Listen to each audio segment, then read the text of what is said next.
అందరికీ శుభోదయం. నేను మీ హరి. మరి 10వ తరగతి సోషల్ జాగ్రఫీ నుండి ఇది 4వ లెసన్ అండి. పాఠం పేరు వ్యవసాయం. ఈ పాఠ్యాంశంలో 50 మల్టిపుల్ చాయిస్ బిట్లు మరి అంతకన్నా ఎక్కువే వస్తాయండి, చూద్దురు అని. మరి టెక్స్ట్ బుక్ని కూడా కంపేర్ చేస్తూ ప్రతి బిట్ను కూడా మీకు ఎక్స్ప్లెయిన్ చేయడం జరుగుతుంది. మరి చాలామందికి ఉన్న డౌట్ ఏంటంటే ఇది కొత్త టెక్స్ట్ బుక్ అండి, పాత టెక్స్ట్ బుక్ అంటే టెక్స్ట్ బుక్లు చాలామందికి లేవు, అందువల్ల చాలామంది కామెంట్లు అయితే చేస్తున్నారు. నేను ఇచ్చేది ఒకటే అండి, ఇది లేటెస్ట్ ఎడిషన్ 2024-25 అకాడమిక్ ఇయర్కి సంబంధించినటువంటి టెక్స్ట్ బుక్లు అండి. మరి 2025-26 టెక్స్ట్ బుక్లు ఆల్రెడీ రన్ అవుతున్నాయి. లోకేష్ ప్రభుత్వం వచ్చిన తర్వాత మారినాయి కదా, అవి అసలు పరిగణలోకి తీసుకోరండి. ఒక టెక్స్ట్ బుక్స్ని పరిగణలోకి తీసుకోవాలంటే 1 సంవత్సరం కంప్లీట్ అవ్వాలండి, అది ఒక రూల్ ఉంది. కాబట్టి లేటెస్ట్ టెక్స్ట్ బుక్లని తీసుకోరు. గత అకాడమిక్ ఇయర్లో ఉన్నటువంటి టెక్స్ట్ బుక్స్నే ప్రామాణికంగా తీసుకుంటూ టెట్ డిఎస్సీలకి ఈ యొక్క సిలబస్ని అయితే విడుదల చేస్తుంటారండి. కాబట్టి నేను అన్నది ఒకటే, ఇది లేటెస్ట్ ఎడిషన్. కాబట్టి మీరు ఎవరు కూడా అపోహపడద్దు. 10వ తరగతిలో జాగ్రఫీ నుంచి మరి 4వ పాఠం వ్యవసాయం నుంచి 50 బిట్లు చూద్దామండి. టెక్స్ట్ బుక్ను కూడా కంపేర్ చేస్తూ చెప్తానండి ఈ పాఠ్యాంశం నుంచి. మొదటి బిట్ చూద్దామను. భారతదేశ జనాభాలో ఎంత శాతం మంది వ్యవసాయ పనుల్లో నిమగ్నమై ఉన్నారు? మరి మీకు తోడుగా నేనైతే ఉన్నాను, నాకు తోడుగా మీరు ఉంటారని మీ లైకులు కామెంట్ల ద్వారా తెలియచేయండి తప్పనిసరిగా.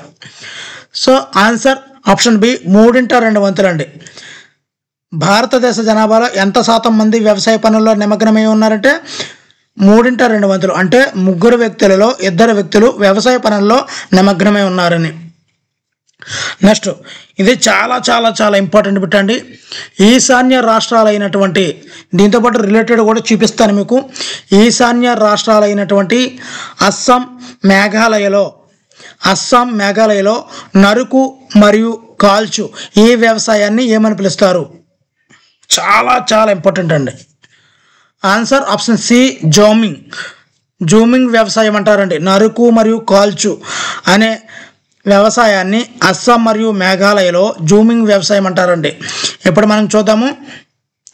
ఇక్కడ మనం టెక్స్ట్ బుక్లో ఇక్కడ బాగా కంపేర్ చేసుకున్నట్లయితే ఇక్కడ చూద్దామండి. నరుకు మరియు కాల్చు వ్యవసాయాన్ని జూమింగ్ అంటాం కదా. మరి మెక్సికో మరియు మధ్య అమెరికాలో మెల్ఫా అంటారండి. మెక్సికో మధ్య అమెరికాలో ఈ జూమింగ్ వ్యవసాయాన్ని మెల్ఫా అంటారు. వెనిజులా అంటే వెనీలా ఐస్ క్రీమ్ కొనుక్కో, వెనీలా అంటే వెనిజులానే నేను ఎలా చదువుతాను అనమాట. వెనీలా ఐస్ క్రీమ్ని కొనుక్కో. బ్రెజిల్ మీద రోక ఎక్కువ మీకు, బ్రెజిల్ రోకా. మధ్య ఆఫ్రికా మసోల్ అంటే నల్లగా ఉంటారు కదా, మసి పెట్టినట్లు ఉంటారు. మధ్య ఆఫ్రికా మసోల్, బ్రెజిల్ రోకా. వెనిజులా అంటే వెనీలా ఐస్ క్రీమ్ కొనుక్కో. మెక్సికో మధ్య అమెరికా మెల్ఫా. అదేవిధంగా ఇండోనేషియా లాడాంగ్.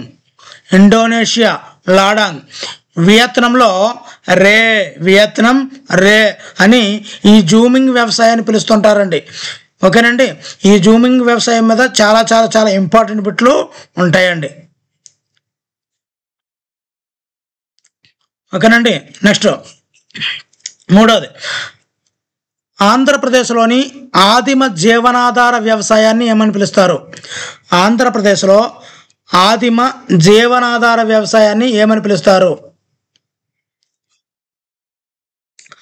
ఆన్సర్ ఆప్షన్ బి పోడు లేదా పెండ అని పిలుస్తారండి. ఆంధ్రప్రదేశ్లో ఈ జీవనాధార వ్యవసాయాన్ని పోడు లేదా పెండ అని పిలుస్తారండి. ఇప్పుడు మనం చూద్దామండి. ఇక్కడ మనకి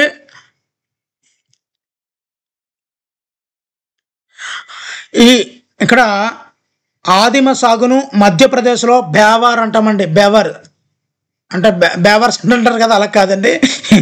మధ్యప్రదేశ్లో ఈ యొక్క జూమింగ్ యొక్క ఆదిమ సాగు ఉంది కదండి, ఈ మధ్యప్రదేశ్లో బేవార్ లేదంటే దహియా అంటారండి. దహియా ఎక్కడ? మధ్యప్రదేశ్లో. ఆంధ్రప్రదేశ్లో పోడు లేదా పెండ అంటారండి. అదే ఒడిశాలో అనుకోండి పామాదబి, పామాదబి. ఒడిశాలో దబి దబి, పామాదబి. లేదా కామన్ అంటామండి. లేకపోతే బ్రింగా, బ్రింగా, బ్రింజల్ కాదండి, బ్రింగా. అదే పశ్చిమ కనుమలలో పశ్చిమ కనుమలలో కుమారి అని పిలుస్తారండి, కుమారి. ఇవన్నీ కూడా ఒక బిట్టుకే సరిపోతుంది, అందుకే ఒక బిట్టునే చెప్తున్నాను. ఇక్కడ మిగతా బిట్లన్నీ కూడా మనం గుర్తుపెట్టుకోవాలండి. ఇక్కడ ఇవన్నీ కూడా దేశాల్లో జూమింగ్ వ్యవసాయాన్ని ఏమని పిలుస్తారనేది ఇక్కడ చూసామండి. ఇంకా ఉన్నాయండి. మరి ఇక్కడ అస్సాం, మేఘాలయ, మిజోరం, నాగాలాండ్ ఈ ఈశాన్య రాష్ట్రాల్లో జూమింగ్ అని పిలుస్తారండి, జూమింగ్ వ్యవసాయం, నరుకు కాల్చు విధానాన్ని. అదే మణిపూర్లో అనుకోండి పామ్లో, మణిపూర్లో పామ్లో. మణి ఎవరికి ఉంటుందండి? పాముకు ఉంటుంది. ఓకేనండి. మణి ఎవరికి ఉంటుంది? పాముకు ఉంటుంది మణిపూర్ పామ్లా. ఛత్తీస్గఢ్లోని బస్తర్ జిల్లాల్లోనూ, అదేవిధంగా అండమాన్ నికోబార్ దీవుల్లో దీప ఉందండి. ఈ దీప ఎక్కడ ఉంటుంది? నరికి కాల్చే దగ్గర దీప ఉంటుంది. అది ఎక్కడ ఉంటుంది? ఛత్తీస్గఢ్లోని అండమాన్ నికోబార్ దీవుల్లోనే దీప ఉంటుందండి. ఓకేనండి. నెక్స్ట్ అదేవిధంగా జూమింగ్ వ్యవసాయాన్ని దేశాల్లో ఏ విధంగా ఉంటుంది అన్నది చూసుకున్నాం. ఇప్పుడు భారతదేశంలో ఈ ఆదిమ సాగు, అదే మధ్యప్రదేశ్లో బేవర్స్ వాళ్ళు ఎక్కువ, బేవార్ అంటే దహియా. ఆంధ్రప్రదేశ్లో పోడు లేదా పెండ. ఒడిశా పామదబి, ఒడిశా పామదబి, కామన్, బ్రింగా. కనుమల్లో పశ్చిమ కనుమల్లో కుమారి. అదే రాజస్థాన్ వాల్ట్రే, రాజస్థాన్ వాల్ట్రే. హిమాలయ ప్రాంతాల్లో హిమము కిల్ చేస్తుంది. హిమాలయ ప్రాంతాలలో హిమము అంటే మంచులో మనం ఉంటే ఏమవుతాం? కిల్ అవుతాం. జార్ఖండ్ కురువా, జారుతూ కురుస్తుంది, జార్ఖండ్ కురువా. ఈ ఈశాన్య ప్రాంతాల్లో జూమింగ్ అని పిలుస్తారండి. ఇదండి జూమింగ్ గురించి బిట్టండి. ఇదంతా కూడా ఒకటేనండి. నెక్స్ట్ ఇదంతా కూడా ఇవన్నీ చెప్పినవన్నీ కూడా ఒక బిట్టు కింద లెక్క. నెక్స్ట్ భూమిపై అధిక జనాభా ఒత్తిడి ఉన్న ప్రాంతాలలో ఏ రకమైన వ్యవసాయం చేస్తారు? భూమిపై అధిక జనాభా ఒత్తిడి ఉన్న ప్రాంతాల్లో ఏ రకమైన వ్యవసాయం చేస్తారు? ఆన్సర్ ఆప్షన్ బి, సాంద్ర జీవనాధార వ్యవసాయం.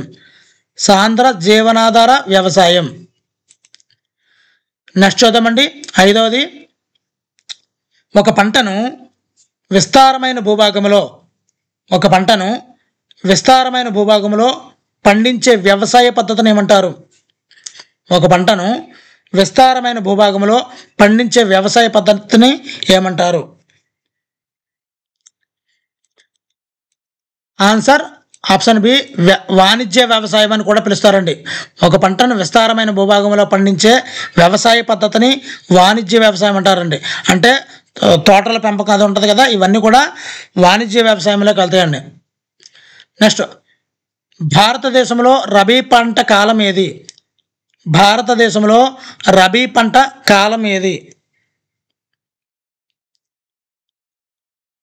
రబీ పంట కాలం.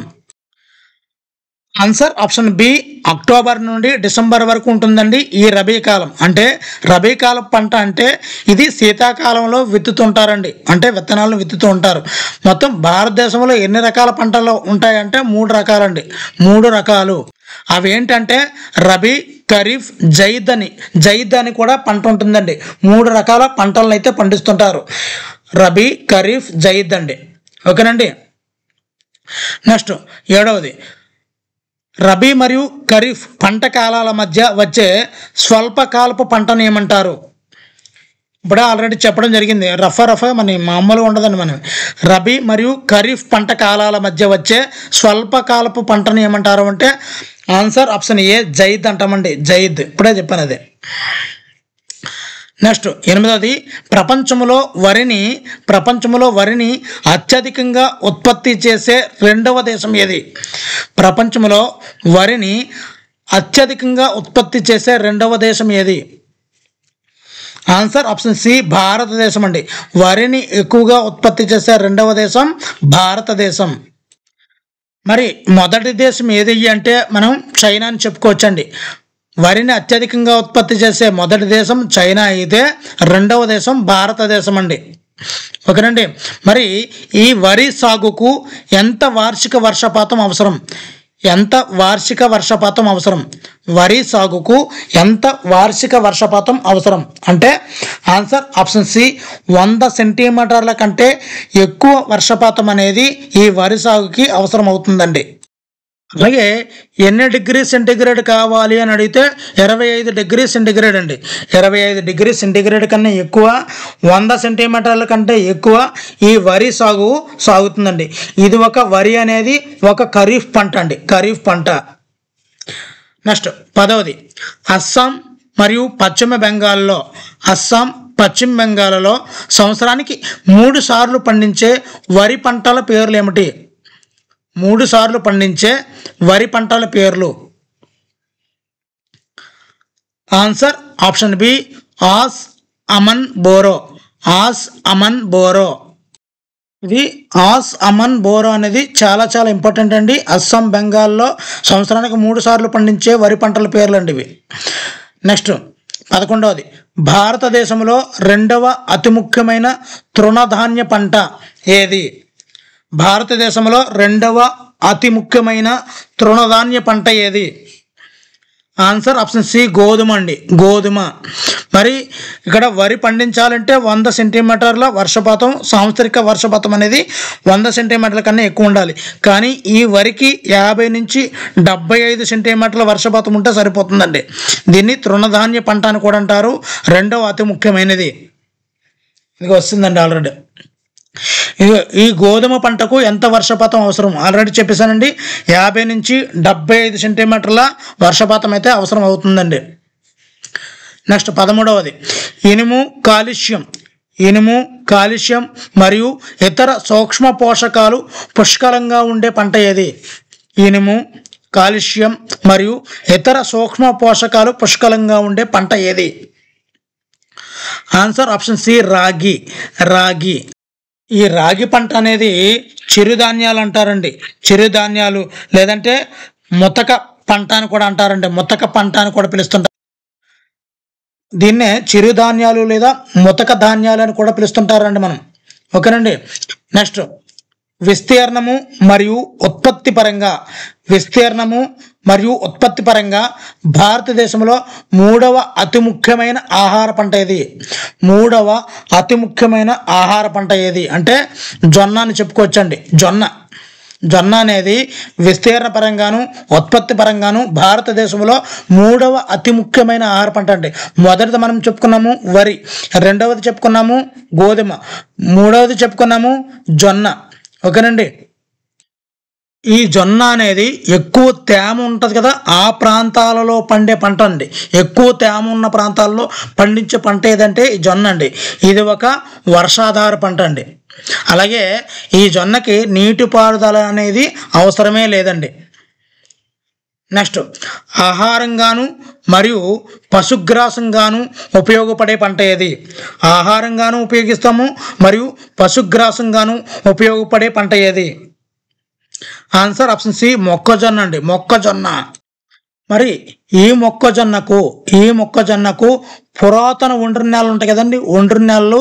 ఆ ఒండ్రు నేలలు అయితే ఈ మొక్కజొన్నకు అవసరం అండి.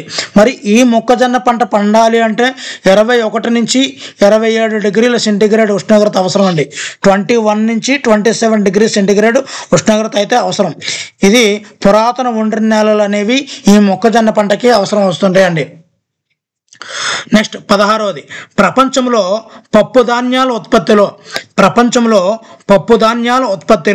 ప్రథమ స్థానంలో ఉన్న దేశం ఏది? పప్పు ధాన్యాల ఉత్పత్తిలో ప్రథమ స్థానంలో ఉన్న దేశం. ఆన్సర్ ఆప్షన్ బి భారతదేశం. పప్పు ధాన్యాలు భారతదేశం. మరి ఈ పప్పు ధాన్యాల్లో ఉత్పత్తిలోను అదేవిధంగా వినియోగంలో కూడా ప్రథమ స్థానంలో ఉందండి మన భారతదేశం. నెక్స్ట్ భూసారాన్ని పెంచడానికి నత్రజనిని స్థాపించే పంటలు ఏవి? భూసారాన్ని పెంచడానికి నత్రజనిని స్థాపించే పంటలు ఏవి? ఆన్సర్ ఈ పప్పు ధాన్యాలండి. అంటే ఈ పప్పు ధాన్యాల్లో లెగుమినేసి అనే బ్యాక్టీరియా ఉంటుందండి. నత్రజని స్థాపక బ్యాక్టీరియా అంటారండి దీన్ని. ఆ బ్యాక్టీరియా వల్ల ఈ భూమిలో నత్రజని పెరుగుదల చెందుతుందండి. నెక్స్ట్, చెరుకు ఉత్పత్తిలో భారతదేశం ప్రపంచంలో ఎన్నో స్థానంలో ఉంది? చెరుకు ఉత్పత్తిలో భారతదేశము ప్రపంచంలో ఎన్నో స్థానంలో ఉంది? ఆన్సర్ ఆప్షన్ బి, 2వ స్థానంలో ఉందండి. చెరుకు ఉత్పత్తిలో భారతదేశం అనేది ప్రపంచంలో 2వ స్థానంలో ఉంది. మరి భారతదేశము 2వ స్థానంలో ఉంది కదా మరి చెరుకులో, మరి మొదటి స్థానం ఏది అంటే బ్రెజిల్ అండి. బ్రెజిల్. ఇది ఈ చెరుకు అనేది ఆయనరేఖ ఉప ఆయనరేఖ ప్రాంతాల్లో పండే పంట ఈ చెరుకు అండి. చెరుకు ఉత్పత్తిలో మొదటి స్థానం బ్రెజిల్, 2వ స్థానం భారతదేశందండి. నెక్స్ట్, మొత్తం నూనె గింజల ఉత్పత్తిలో సగం వాటాను కలిగి ఉన్న పంట ఏది? మొత్తం నూనె గింజల ఉత్పత్తిలో సగం వాటాను కలిగి ఉన్న పంట ఏది? ఆన్సర్ ఆప్షన్ సి, వేరుశనగ. సగం వాటా ఈ నూనె గింజల ఉత్పత్తిలోనే సగం వాటా వేరుశనగ నుంచి వస్తుందండి. మరి ఈ వేరుశనగ విషయానికి వస్తే చాలా ఇంపార్టెంట్ బిట్లు ఉన్నాయండి. ఇప్పుడు చూద్దామండి టెక్స్ట్ బుక్. ఇక్కడ చూద్దామండి. నూనె గింజలు అనేవి ఈ వేరుశనగ ఉత్పత్తిలో ప్రథమ స్థానంలో ఉన్నది చైనా అండి. వేరుశనగ ఉత్పత్తిలో ప్రథమ స్థానంలో ఉన్నది చైనా, 2వ స్థానం అనేది భారతదేశం ఉందండి. వేరుశనగ ఉత్పత్తిలో మొదటి స్థానంలో ఉన్నది చైనా అయితే 2వ స్థానంలో ఉన్నది భారతదేశం అండి. అదేవిధంగా ఆవాల ఉత్పత్తిలో మొదటి స్థానంలో ఉన్నది కెనడా అండి. ఆవాల ఉత్పత్తిలో మొదటి స్థానంలో ఉన్నది కెనడా, 2వ స్థానంలో చైనా, తర్వాత భారతదేశం అనేది 3వ స్థానంలో ఉందండి. ఓకే, వేరుశనగ అంటే వేరు చేస్తుంది ఎవరు? వేరు చేసేది మన నుంచి అరుణాచల్ ప్రదేశ్ని వేరు చేస్తుంది. వేరు చేసేది చైనా. 2వది మన భారతదేశం అండి. చైనాని భారతదేశాన్ని వేరు చేస్తుంది అన్నమాట. తర్వాత ఆవ ఎక్కడ ఉంది అంటే కెనడాలో ఉందండి. కెనడా, ఉత్తర కెనడాకి దక్షిణ కెనడాకి మధ్యలో ఉంది ఆవాలు. తర్వాత చైనా, తర్వాత భారతదేశం అండి. ఓకేనండి. నెక్స్ట్ బిట్ చూద్దామండి. వేరుశనగ ఉత్పత్తిలో ప్రథమ స్థానంలో ఉన్న రాష్ట్రం ఏది? ప్రథమ స్థానంలో ఉన్న రాష్ట్రం అండి. వేరుశనగ ఉత్పత్తిలో ప్రథమ స్థానంలో ఉన్న రాష్ట్రం చాలా చాలా ఇంపార్టెంట్ బిట్ అండి. వేరుశనగ ఉత్పత్తిలో ప్రథమ స్థానంలో ఉన్న రాష్ట్రం ఏది అని అడిగాడండి. చాలా చాలా ఇంపార్టెంట్. వేరుశనగ ఉత్పత్తిలో ప్రథమ స్థానంలో ఉన్న రాష్ట్రం గుజరాత్. అదే దేశానికి వస్తే చైనా మొదటిది, 2వది భారతదేశం. మరి మొదటి స్థానంలో ఉన్నది గుజరాత్ అయితే, వేరుశనగ ఉత్పత్తిలో మొదటి స్థానంలో గుజరాత్ అయితే 2వ స్థానం రాజస్థాన్ దండి, 3వ స్థానం తమిళనాడుదండి. గుర్తుపెట్టుకోండి, చాలా ఇంపార్టెంట్. వేరుశనగలో ఉత్పత్తిలో ప్రథమ స్థానంలో గుజరాత్ ప్రథమ స్థానంలో ఉంటే 2వది రాజస్థాన్, 3వది తమిళనాడు అండి. చాలా చాలా ఇంపార్టెంట్. 21 చూద్దామండి. మరి భారతదేశంలో కాఫీ సాగు అనేది మొదట ఎక్కడ ప్రారంభమైంది? చాలా ఇంపార్టెంట్ బిట్లు. ర్యాపిడ్గా ఎక్కువ మొత్తంలో లంసంగా మీకు టెక్స్ట్ బుక్ని పుష్ చేస్తున్నానండి, మీరు అర్థం చేసుకోగలరు. యాక్చువల్గా ఈ వీడియో చేయడానికి నాకు జస్ట్ 20 మినిట్స్లో చేసేయగలం.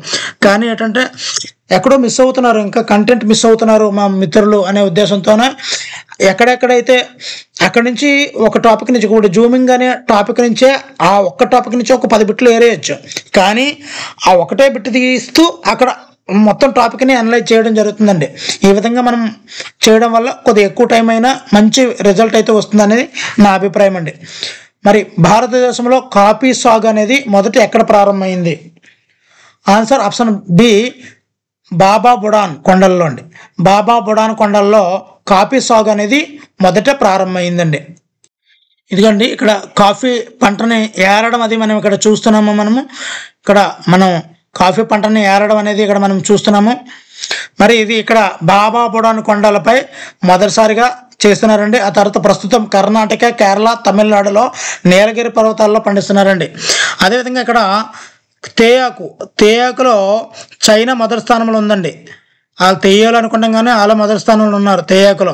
భారతదేశం అనేది 2వ స్థానంలో ఉందండి. నెక్స్ట్ భారతదేశంలో పండించే ప్రసిద్ధ కాఫీ రకం ఏది? భారతదేశంలో పండించే ప్రసిద్ధ కాఫీ రకం ఏది? చాలా చాలా ఇంపార్టెంట్ బిట్ అండి. Answer option B arabica. భారతదేశంలో పండించే ప్రసిద్ధ కాఫీ రకం ఏది అంటే answer option B arabica. Arabica. మరి ఈ అరబికా అనే కాఫీ అనేది యెమెన్ నుండి తీసుకొచ్చారండి. మొదట్లో ఈ బ్రీడ్ని ఎక్కడి నుంచి తీసుకొచ్చారు? యెమెన్ నుంచి తీసుకొచ్చారండి అరబికా అనే కాఫీ రకాన్ని.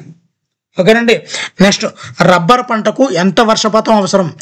రబ్బరు పంటకు ఎంత వర్షపాతం అవసరం? చాలా ముఖ్యంగా అడుగుతుంటాడండి. వరికి 100 సెంటీమీటర్ల కంటే ఎక్కువ, గోధుమకి 50 నుంచి 75, ఈ విధంగా ఒక్కొక్క పంటకి ఒక్కొక్క వర్షపాతం అవసరం ఉంటుందండి. ఇప్పుడు రబ్బరు పంటకు ఎంత వర్షపాతం అవసరం? ఆన్సర్ ఆప్షన్ సి 200 సెంటీమీటర్ల కంటే ఎక్కువ అండి.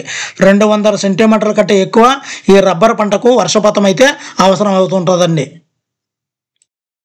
ఈ రబ్బరు పంట అనేది 200 సెంటీమీటర్ల కంటే ఎక్కువ ఉన్నది అంటే భూమధ్య రేఖ ప్రాంతంలో ఉన్న పంట అండి. ఇది రబ్బర్ పంట ఏ ప్రాంతాల్లో ఎక్కువ పండుతుంది అంటే భూమధ్య రేఖ ప్రాంతంలో ఉండే పంట అండి. మరి భూమధ్య రేఖ ప్రాంతంలోనే కదండి 200 సెంటీమీటర్ల కంటే ఎక్కువ వర్షపాతం ఉంటుంది. ఓకేనండి. మరి రబ్బర్ను ప్రధానంగా పండించే రాష్ట్రం ఏది? రబ్బర్ను ప్రధానంగా పండించే రాష్ట్రం ఏది? ఆన్సర్ ఆప్షన్ ఏ కేరళ అండి. రబ్బర్ను ప్రధానంగా పండించే రాష్ట్రము కేరళ. ఆ తర్వాత తమిళనాడు, కర్ణాటక ఉంటుందండి. మొదటిది అయితే ప్రధానంగా పండించే రాష్ట్రం అయితే కేరళ, తర్వాత తమిళనాడు, తర్వాత కర్ణాటక అండి. నెక్స్ట్ 25వది, బంగారు పీచు అంటే గోల్డెన్ ఫైబర్. బంగారు పీచు గోల్డెన్ ఫైబర్ అని ఏ పంటను పిలుస్తూ అంటారు అంటే ఆన్సర్ ఆప్షన్ బి జనపనార అండి. జనపనార. బంగారు పీచు జనపనార. నెక్స్ట్ 26వది, జనపనార ఉత్పత్తిలో ప్రధానమైన రాష్ట్రం ఏది? జనపనార ఉత్పత్తిలో ప్రధానమైన రాష్ట్రం ఏది? ఆన్సర్ ఆప్షన్ సి పశ్చిమ బెంగాల్. పశ్చిమ బెంగాల్. పచ్చిమిరకాయలు తీసుకెళ్తడానికి జనపనార సంచులు వాడతారండి. పశ్చిమ బెంగాల్ జనపనార ఉత్పత్తి. ఈ జనపనారదే దీన్ని నార పంటలు అంటారండి. ముఖ్యంగా నార పంటలు అనేవి ముఖ్యంగా 4 ఉంటాయండి. అందులో ఒకటి జనపనార అండి. అందులో ఒకటి జనపనార. మరి పత్తి అనేది కూడా నార పంటనండి. పత్తి, జనపనార, ఇంకా గంజాయి, పత్తి, ఈ నాలుగు కూడా నార పంటల్లోకి వస్తాయండి. ఈ జనపనారలో ఉత్పత్తిలో ప్రధానమైన రాష్ట్రం ఏదంటే మరి జనపనార సంచులు అంటే గోనె సంచులు ఉంటాయి కదా, ఆ జనపనారతో చేసినటువంటి సంచులేనండి. దానిలో ఏం తీసుకెళ్తారు? పచ్చిమిరకాయలు అంటే పశ్చిమ బెంగాల్ అండి. ఓకేనండి. నెక్స్ట్ 27వది, భారతదేశం ఏ పంటకు పుట్టినిల్లు అని నమ్ముతారు? భారతదేశం అనేది ఏ పంటకు పుట్టినిల్లు అని నమ్ముతారు? ఆన్సర్ ఆప్షన్ సి పత్తి పంటకండి. పత్తి. మనం అసలే పత్తి వాళ్ళం కదా, అందుకు. మరి ఈ పత్తి పంటలో ప్రథమ స్థానంలో ఉన్నది చైనా అండి. ఆ తర్వాత భారతదేశం. పత్తి పంటలో ప్రథమ స్థానంలో ఉన్న దేశం ఏది అంటే మొదటిది చైనా, రెండవది భారతదేశం అండి. మరి ఈ పత్తి అనేది దక్కన్ పీఠభూమి ప్రాంతాల్లోనే ఎక్కువ పండుతుందండి. అంటే దక్కన్ పీఠభూమి ప్రాంతాల్లో ఏముంటుంది అంటే నల్లరేగడి నేలలు ఉంటాయండి. అందువల్ల ఈ పత్తికి నల్లరేగడి నేలలు దక్కన్ పీఠభూమిలో పండుతుంటాయండి. మరి పత్తి పంటకు ఎన్ని మంచు లేని రోజులు అవసరం? ఈ పత్తి పంట పండాలి అంటే ఈ పత్తి పంటకు ఎన్ని మంచు లేని రోజులు అవసరం? చాలా ఇంపార్టెంట్ బిట్లండి. తప్పనిసరిగా అయితే చూడడం కాదండి, తప్పనిసరిగా అయితే లైక్ చేయండి. వీడియోలో ఉన్న బిట్లు ఏ విధంగా ఉన్నాయి, ఎక్స్ప్లెనేషన్ ఏ విధంగా ఉందన్నది కామెంట్ అయితే చేయడం మర్చిపోవద్దండి. ఆన్సర్ ఆప్షన్ సి 210 రోజులు అండి. పత్తి పంటకు ఎన్ని మంచు లేని రోజులు అవసరం అంటే 210 రోజులు. అంటే మనం రఫ్గా చూసుకున్నట్లయితే 7 నెలలు. 7 × 30 210 రోజులు అంటే 7 నెలలు అవసరం అండి. నెక్స్ట్, పట్టుపురుగుల పెంపకాన్ని ఏమంటారు? పట్టుపురుగుల పెంపకాన్ని ఏమంటారంటే సెరికల్చర్. నెక్స్ట్, మొదటి పంచవర్ష ప్రణాళికలో దేనికి ప్రాధాన్యత ఇచ్చారు? మొదటి పంచవర్ష ప్రణాళికలో దేనికి ప్రాధాన్యత ఇచ్చారు? ఆన్సర్ ఆప్షన్ సి భూ సంస్కరణలకు మొదటి పంచవర్ష ప్రణాళికలో ప్రాధాన్యత అయితే ఇవ్వడం జరిగిందండి. నెక్స్ట్, శ్వేత విప్లవం దేనికి సంబంధించింది? శ్వేత అంటే శ్వేతం అంటే తెలుపు అని అర్థం అండి. తెల్లగా ఉండేవి పాలు. ఆన్సర్ ఆప్షన్ బి పాల ఉత్పత్తి. శ్వేత విప్లవం, శ్వేతపత్రం విడుదల చేయాలి అంట, అంటే తెల్లటి పత్రం అంటే అలమరకలు లేనటువంటి పత్రాన్ని విడుదల చేయాలి అని విపక్షాలు ప్రభుత్వాన్ని డిమాండ్ చేస్తుంటాయి కదా, అదండి. అంటే శ్వేతము అంటే తెలుపు, తెల్ల విప్లవం అని ఇండైరెక్ట్గా చెప్పుకోవచ్చు అనమాట మనం. శ్వేత విప్లవం అంటే పాల ఉత్పత్తి. నెక్స్ట్ 32దండి, భూదాన్ గ్రామధాన్. భూదాన్ గ్రామధాన్ ఉద్యమాన్ని ఎవరు ప్రారంభించారు? చాలా చాలా ఇంపార్టెంట్ పెట్టండి. భూదాన్ గ్రామధాన్ ఉద్యమాన్ని ఎవరు ప్రారంభించారు? Answer option C Vinoba Bhave. Vinoba Bhave Bhoodan Gramdan ఉద్యమాన్ని ఎవరు ప్రారంభించారు? భూదాన ఉద్యమం అంటాం కదా, భూదాన ఉద్యమం వినోబా భావే. మరి భూదాన్ ఉద్యమాన్ని ఏమని పిలుస్తారు? భూదాన్ ఉద్యమాన్ని ఏమని పిలుస్తారు? ఆన్సర్ ఆప్షన్ బి రక్తపాత రహిత విప్లవం. రక్తపాత రహిత విప్లవం అని ఈ భూదాన ఉద్యమాన్ని వినోబా భావే చూపించాడు కదండి. ఈ భూదాన ఉద్యమాన్ని రక్తపాత రహిత విప్లవం అని కూడా పిలుస్తుంటారండి. మరి ఎప్పుడైతే రక్తపాత రహిత విప్లవాన్ని ప్రారంభించారో వినోబా భావే, ఈ వినోబా భావేని గాంధీ గారు ఏమన్నారంటే తన ఆధ్యాత్మిక వారసుడిగా ఈ వినోబా భావేని గాంధీ గారు భావించారండి. అంటే ఇక్కడ రక్తపాత రహితము అంటే అహింస, అహింస ఇండైరెక్ట్గా ఇక్కడ కనిపిస్తుంది కదా, అందువల్ల ఈ వినోబా భావేని గాంధీ గారు మరి ఆధ్యాత్మిక వారసుడిగా ప్రకటించుకున్నారండి. నెక్స్ట్ పోచంపల్లిలో భూమిని దానం చేసిన మొదటి వ్యక్తి ఎవరు? పోచంపల్లిలో భూమిని దానం చేసిన మొదటి వ్యక్తి ఎవరు అంటే శ్రీరామచంద్రారెడ్డి అండి. శ్రీరామచంద్రారెడ్డి. మరి ఈ శ్రీరామచంద్రారెడ్డి ఎంత భూమిని దానం చేశారు అంటే 80 ఎకరాలు అండి. 80 ఎకరాల భూమిని మరి ఈ శ్రీరామచంద్రారెడ్డి పోచంపల్లిలో దానం చేశాడండి 80 గ్రామాలకు గాను. అందువల్ల ఇతన్ని భూదాన్ అంటారండి. ఎప్పుడైతే భూమిని దానంగా ఇచ్చాడో అప్పటి నుంచి భూదాన్ అంటారండి. నెక్స్ట్ 35ది, కేసీసీ అనగా ఏమిటి? కేసీసీ అనగా ఏమిటి? Answer option A Kisan credit card. Kisan credit card అంటారండి కేసీసీ. నెక్స్ట్ జనుము ఉత్పత్తుల మార్కెట్ ఏ కృత్రిమ దారం వల్ల తగ్గిపోతుంది? జనుము ఉత్పత్తుల మార్కెట్ ఏ కృత్రిమ దారం వల్ల తగ్గిపోతుంది? Answer option B nylon. ఇప్పుడు నైలాన్తో చేసినటువంటి సంచులు వచ్చేస్తున్నాయి కదా, అందువల్ల ఈ జనపనార ఉత్పత్తి తగ్గిపోతుందండి. నెక్స్ట్ తేయాకు పంటకు ఎలాంటి వాతావరణం అవసరం? మనం చెప్పాను ఆల్రెడీ, తేయాకులో ప్రథమ స్థానంలో ఉంది అది తెయ్యోలు కాదు చైనా ఓలు అని చెప్పాను మొదట. రెండోది మన భారతదేశం అండి. ఈ తేయాకు పంటకు ఎలాంటి వాతావరణం అవసరం? ఆన్సర్ ఆప్షన్ సి వెచ్చని తేమతో కూడిన మంచు లేని వాతావరణం అవసరం అండి. వెచ్చగా ఉండాలి, తేమతో కూడి ఉండాలి, మంచు లేని వాతావరణం ఉండాలండి. నెక్స్ట్ 38ది, నాగపూర్ మరియు చెరపుంజి ఏ పండ్లకు ప్రసిద్ధి? నాగపూరు మరియు చెరపుంజి ఏ పండ్లకు ప్రసిద్ధి? ఆన్సర్ ఆప్షన్ సి నారింజ. నాగపూర్ చెరపుంజి నారింజ రెండట్లో ఉంది, నాలో నా పుంజీలే జా. ఓకేనండి, నారింజ, నాగపూర్ చెరపుంజి నారింజ. నెక్స్ట్ అండి, నువ్వులు దక్షిణ భారతదేశంలో ఏ కాలంలో పండిస్తారు? చాలా చాలా ఇంపార్టెంట్ పెట్టండి. ఇందు గురించి నువ్వులకే ఎంత స్పెషల్ అంటే నువ్వుల్ని ఉత్తర భారతదేశంలో ఖరీఫ్ కాలంలో పండిస్తారండి. జాగ్రత్తగా గమనించండి, ఇక్కడ నువ్వులని ఉత్తర భారతదేశంలో ఖరీఫ్ కాలంలో పండిస్తారండి. అదే నువ్వులను దక్షిణ భారతదేశంలో రబీ పంట కాలంలో పండిస్తారండి. ఈ రెండుకి చాలా చాలా డిఫరెన్స్ అయితే ఈ నువ్వులకి ఉండరాదండి. ఓకేనండి, దక్షిణ భారతదేశంలో రబీ పంట కాలంలో పండిస్తుంటారండి. చాలా చాలా ఇంపార్టెంట్. నెక్స్ట్ సజ్జ పంట. ఈ సజ్జ పంట అనేది ఏ నెలల్లో బాగా పెరుగుతుంది అంటే ఆన్సర్ ఆప్షన్ బి ఇసుక మరియు తేలికపాటి నల్లరేగడి నేలలు అండి. ఇసుక మరియు తేలికపాటి నల్లరేగడి నేలల్లో ఈ సజ్జ పంట అనేది బాగా పెరుగుతూ ఉంటుందండి.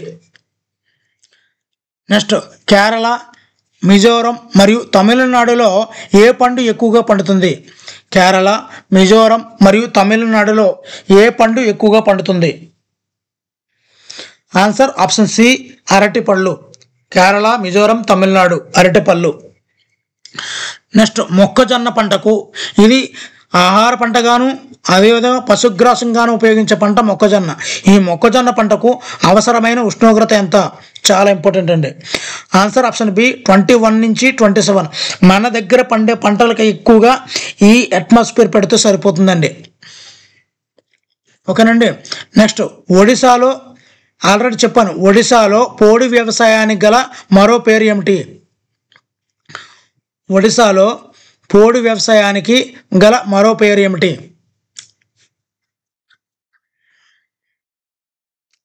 ఆన్సర్ పామదబి. పామదబి పామదబి ఆల్రెడీ చెప్పడం జరిగిందండి. నెక్స్ట్ మధ్యప్రదేశ్ నరుకు మరియు కాల్చు వ్యవసాయాన్ని ఏమని పిలుస్తారు? మధ్యప్రదేశ్లో నరుకు మరియు కాల్చు వ్యవసాయాన్ని మధ్యప్రదేశ్లో బేవార్స్గా ఉంటారని చెప్పాను. ఆన్సర్ ఆప్షన్ ఏ బేవార్ లేదా దహియా. నెక్స్ట్ తేయాకు ఉత్పత్తిలో భారతదేశ స్థానం. తేయాకు ఉత్పత్తిలో భారతదేశ స్థానం 2వ స్థానం. మరి మొదటి స్థానం ఎవరిదండి? ఆల్రెడీ చెప్పాను, వాళ్ళు తెయ్యోలు కాదు తెలివైన వాళ్ళు అని. మొదటి స్థానం చైనా వాళ్ళదండి.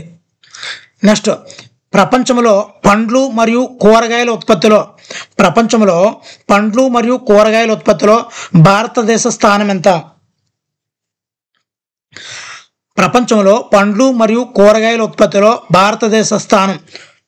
ఆన్సర్ ఆప్షన్ బి 2వ స్థానం అండి. 2వ స్థానం. మరి మొదటిది ఎవరు అంటే చైనా అండి. చైనా పండ్లు మరియు కూరగాయల ఉత్పత్తిలో మొదటి స్థానం చైనా అండి. 2వది భారతదేశం అండి. నెక్స్ట్ హిమాచల్ ప్రదేశ్ మరియు జమ్మూ కాశ్మీర్ ఏ పండ్లకు ప్రసిద్ధి? హిమాచల్ ప్రదేశ్ మరియు జమ్మూ కాశ్మీర్ ఏ పండ్లకు ప్రసిద్ధి అంటే ఆన్సర్ యాపిల్స్ అండి. కాశ్మీర్ యాపిల్స్ అంటారు కదా, కాశ్మీర్ యాపిల్స్కి ప్రసిద్ధి అండి. నెక్స్ట్ భారతదేశంలో ఎక్కువ మంది ప్రజల ప్రధాన ఆహార పంట ఏది? భారతదేశంలో ఎక్కువ మంది ప్రజల ప్రధాన ఆహార పంట ఏది అంటే ఆన్సర్ ఆప్షన్ సి వరి అండి. వరి. నెక్స్ట్ పత్తి ఏ నేలల్లో బాగా పండుతుంది? దీని గురించి కూడా ఎక్స్ప్లెనేషన్ ఆల్రెడీ ఇవ్వడం జరిగిందండి. పత్తి ఏ నేలల్లో బాగా పండుతుందంటే దక్కన పీఠభూముల్లో ఉన్నటువంటి నల్లరేగడి నేలండి. నల్లరేగడి నేలలో. నెక్స్ట్ 55 అండి. ఈ వీడియోలో ఇది చివరి పెట్టండి. ఏ పంటకు విత్తడం నుండి కోత వరకు ఎక్కువ కూలీలు అవసరం? ఏ పంటకు విత్తడం నుండి కోత వరకు ఎక్కువ కూలీలు అవసరం అంటే ఆన్సర్ ఆప్షన్ బి చెరకు అండి. మరి వీడియోలో ఉన్నటువంటి బిట్లు మరి ఎక్స్ప్లెనేషన్ నచ్చితే తప్పనిసరిగా లైక్ చేయండి. మరిన్ని మంచి వీడియోల కోసం ఛానల్ని సబ్స్క్రైబ్ చేసుకోండి. Thank you for watching. Me Hari signing out.